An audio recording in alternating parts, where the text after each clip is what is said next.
बिस्मिल्लाहिर्रहमानिर्रहीम। अस्सलाम वालेकुम, मैं हूं मारिया चौधरी। नाज़रीन, सीपैक को आज 10 साल मुकम्मल हो गए हैं, लेकिन जिन बुनियादों पर सीपैक का मंसूबा तैयार किया जा रहा था, जो एस्टिमेटेड टाइम था, वो उस टाइम में वो मंसूबे पूरे नहीं किए गए। यानी कि 2023 तक काफ़ी हद तक सीपैक का मंसूबा कंप्लीट हो जाना चाहिए था, लेकिन वो कंप्लीट नहीं हो सका।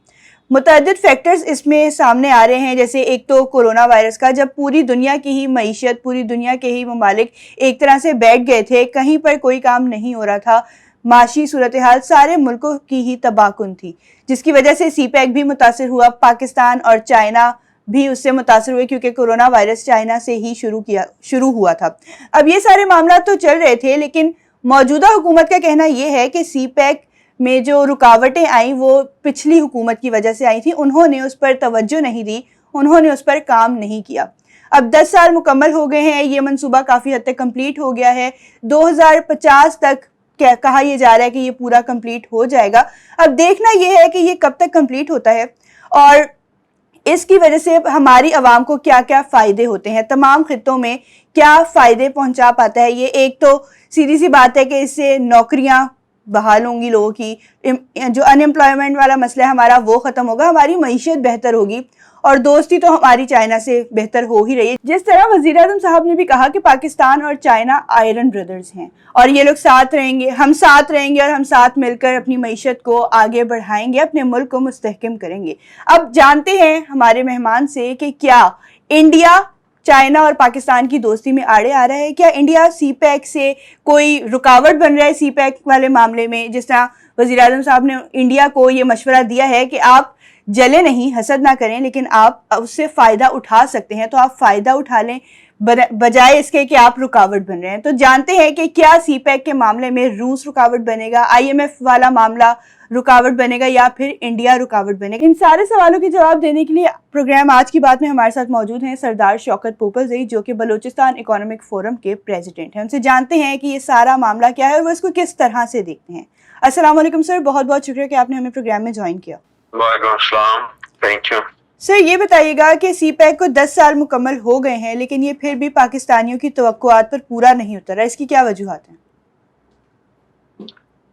देखें, ऑपरेशनली तो कोई वजूहात नहीं है। आपको पता है, एक तो पेंडेमिक था, कोविड में चाइना की तरफ भी चीजें स्लो थी, हमारे यहाँ भी स्लो थी, और दूसरा फिर हमारे इकोनॉमिक टर्न डाउन हुआ, वो भी एक फैक्टर है। लेकिन जो एक प्रोपेगेंडा पूरी दुनिया में चल रहा है सीपैक के खिलाफ, ऐसा नहीं है।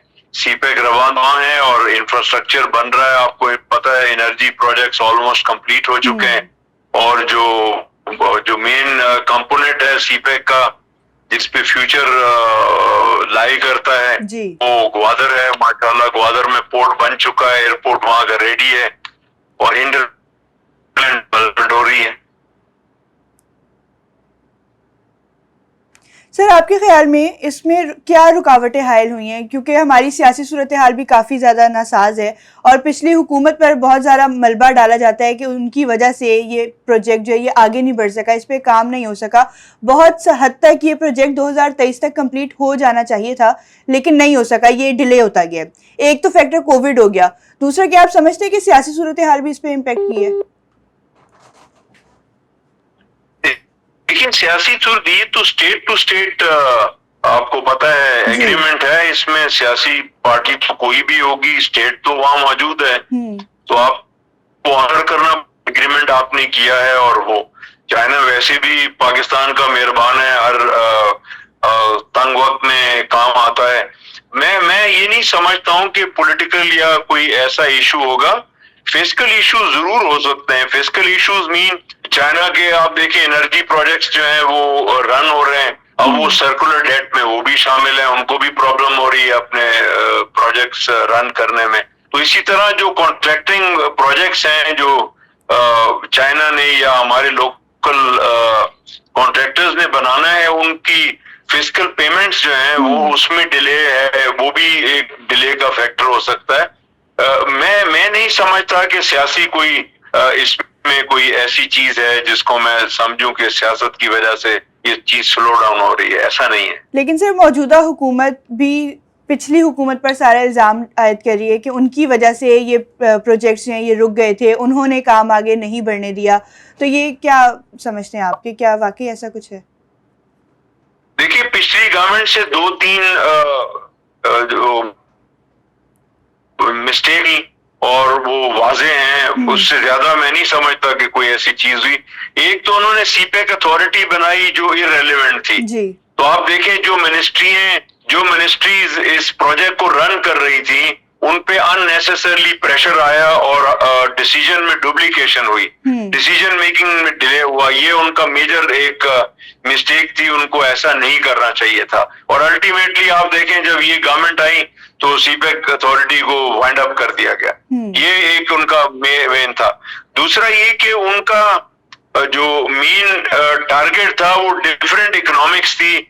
सीपेक जो एक फ्लैगशिप प्रोजेक्ट था, इसको बड़ी कंसंट्रेशन चाहिए थी, उन्होंने इसको कंसंट्रेशन नहीं दी और वो वजह बनी कि लोगों को लगा कि सीपेक डिले हो गया या अल्लाह ना करे रोल आउट हो रहा है। अच्छा सर, इंडिया भी एक तरह से रुकावट बन रहा है सीपैक में, और वज़ीर आज़म साहब ने कहा है कि इंडिया हसद ना करे बल्कि इन चीज़ों से अपना फ़ायदा भी उठा सकता है। तो क्या आप समझते हैं कि इंडिया किस तरह इस मंसूबे पर अफेक्ट कर सकता है? देखिए, इंडिया तो हमारे जो नेबरिंग कंट्रीज हैं, जो हमारे जिनके साथ हमारे रिलेशनशिप भाइयों वाले हैं, उनमें ईरान और अफगानिस्तान है। तो इंडिया आपको पता है उनके साथ उनकी आउटरीच बहुत ज्यादा है और इकोनॉमिकली भी उनके साथ अच्छे खासे एग्रीमेंट्स हैं। वो उनको इन्फ्लुएंस कर सकता है, उनके ऊपर प्रेशर कर सकता है, प्लस इंडिया सेंट्रल एशिया तक भी पहुंच सकता है।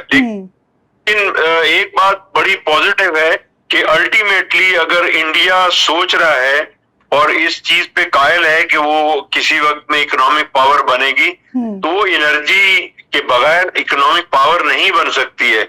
और अल्टीमेटली एनर्जी जो है वो सेंट्रल एशिया से आएगी, ईरान से आएगी, and it will have to pass through Pakistan. तो पाकिस्तान फ्यूचर का एनर्जी कॉरिडोर है इंडिया के लिए। आज जो इंडिया जो भी करते स्ट्रेटेजिक मसाइल में हमें उलझाता है, लेकिन अल्टीमेटली उसको कंप्रोमाइज करना पड़ेगा हमारे साथ। ठीक है सर, रशिया से भी हमारे ताल्लुकात काफी ज्यादा अच्छे हो चुके हैं, तो क्या आपको लगता है कि रशिया से ताल्लुकात सीपैक की वजह से अफेक्ट होंगे?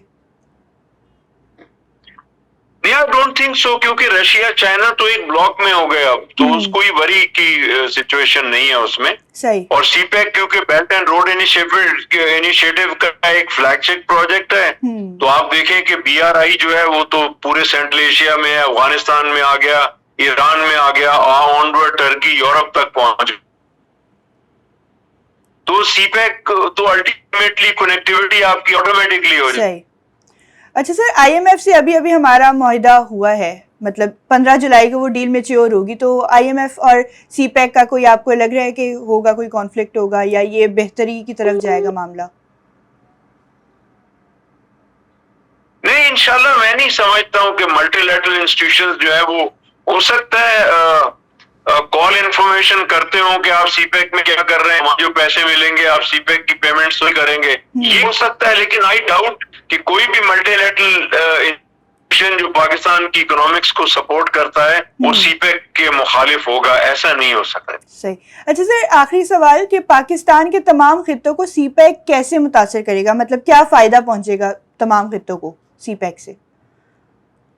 देखिए, सबसे बड़ा ये कि आपकी क्लोज कनेक्टिविटी में बलूचिस्तान के रेफरेंस से बताता हूँ कि बलूचिस्तान 47% है पाकिस्तान का। आज बलूचिस्तान की जो कम्युनिकेशन नेटवर्क है वो ना होने के बराबर है। तो सीपैक की वजह से वहाँ रोड्स बन रही हैं, वो कनेक्टिविटी होगी खैबर पख्तूनख्वा से, पंजाब से, सिंध से। जब कनेक्टिविटी होगी तो आपके लिए इकोनॉमिक रिलेशन इंटर प्रोविंशियल बढ़ाना बहुत इजी हो जाएगा और आपकी बिजनेस जो है वो फ्लोरिश करेगी। ये एक है। दूसरा, जो प्राइम हमारी इकोनॉमिक्स है पाकिस्तान की तमाम सूबों में, वो एग्रीकल्चर है जी। तो सीपैक अब जो सेकंड फेज आया है, तो ये अल्टीमेटली एग्रीकल्चर के लिए आया और वो माइक्रो लेवल पे डेवलप करेगा और चारों सूबे इसमें हिस्सा लेंगे और डेवलप होंगे इंशाल्लाह। ठीक है, बहुत बहुत शुक्रिया सर कि आपने हमें प्रोग्राम में ज्वाइन किया। बहुत शुक्रिया आपका, बहुत शुक्रिया। अस्सलाम वालेकुम। तो नाज़रीन, ये था हमारा आज का प्रोग्राम जिसमें हमने सरदार शौकत साहब से बात की कि वो सी पैक वाले मामले को किस तरह देखते हैं। तो उनका कहना ये है कि इंडिया को इससे फ़ायदा उठाना चाहिए क्योंकि अगले कुछ सालों में पाकिस्तान पावर एनर्जी होगा, और जब आपके पास एनर्जी नहीं होगी तो आप कैसे काम करेंगे। और एनर्जी आ रही है साउथ एशिया से हमारे पास, और वो जो कॉरिडोर बन रहा है वो पाकिस्तान से होके बन रहा है। तो इंडिया को बिल्कुल अपने जो रवाबित हैं हमसे सही करने पड़ेंगे। जिस तरह वो इल्ज़ाम तराशियाँ करते रहते हैं, उस चीज़ को उनको थोड़ा सा पीछे करके अगर उनको तरक्की करनी है तो उनको पाकिस्तान से हाथ मिलाना होगा, क्योंकि वक्त की ज़रूरत भी ये है। कब तक हम पुरानी दुश्मनियाँ चलाते रहेंगे नस्ल दर नस्ल, इतने साल होंगे, लेकिन हमारा वो जो मामला था इंडिया और पाकिस्तान वाला वो आज तक ख़त्म नहीं हुआ। जहाँ मौका मिलता है इंडिया हम पर तीर बरसाता है और हम भी वापसी में बराबरी का जवाब देते हैं। दूसरी बात यह कि सी पैक से नौकरियों के मौके बहुत ज़्यादा बढ़ने वाले हैं। सी पैक को जो तातुल का शिकार हो रहा था उसकी वजह एक तो उन्होंने कहा कि कोविड, क्योंकि जिसकी वजह से जैसे मैंने पहले भी कहा कि पूरी दुनिया की मईशत ही एक तरह से बैठ गई थी, कहीं पर कोई काम नहीं हो रहा था। और जो हमारे हुक्मरानों का कहना है कि पिछली हुकूमत ने कोई कारकर्दगी नहीं दिखाई, वो भी पिछली हुकूमत से कुछ 2-4 गलतियां हुई थी जो काबिल ज़िक्र थी। जिस तरह हमारे मेहमान ने जिक्र किया कि वो जो गलतियां हुई थी उस वजह से सी पैक का मामला ख़राब भी हुआ, लेकिन आइंदा दिनों में वो देखते हैं कि सी पैक का मामला, जो सी पैक के जो सारे मुआहदे हैं, जो मंसूबे हैं, वो सारे कंप्लीट हो जाएंगे और पाकिस्तान एक अलग ही शक्ल इख्तियार कर जाएगा। तो उम्मीद करते हैं कि आइंदा दिनों में हम वो वक्त जल्द ही देखेंगे कि जब पाकिस्तान एक अच्छा खुशहाल मुल्क बन चुका होगा, मुस्तहकम हो चुका होगा। पाकिस्तान की माशी सूरत हाल के साथ साथ सियासी सूरत हाल भी स्टेबल नहीं है और पिछले दिनों से IMF का एक मामला चल रहा था। अब 15 जुलाई को उम्मीद है कि वो जो डील है वो मैच्योर हो जाएगी, और उसका भी हमारे मेहमान का कहना था कि इतना कोई इफेक्ट पड़ेगा नहीं, लेकिन बहुत सारे लोग कह रहे थे कि IMF की डील पर सी पैक के मंसूबे का बहुत ज़्यादा असर पड़ सकता है। लेकिन उम्मीद करते हैं कि ऐसा कुछ भी नहीं होगा और आइंदा दिनों में हम अच्छी खबरें ही सुनेंगे और पाकिस्तान को तरक्की याफ्ता होता देखेंगे। इसी के साथ मुझे दीजिए इजाज़त। अल्लाह निगहबान। ताज़ा तरीन खबरें, तहकीकाती रिपोर्ट्स और स्टॉक मार्केट के हालात, खेलों की खबरें, शोबिज़ और सोशल मीडिया ट्रेंड्स, सिर्फ एक क्लिक की दूरी पर। MM न्यूज़ की एप्लीकेशन डाउनलोड करें और बाखबर रहें।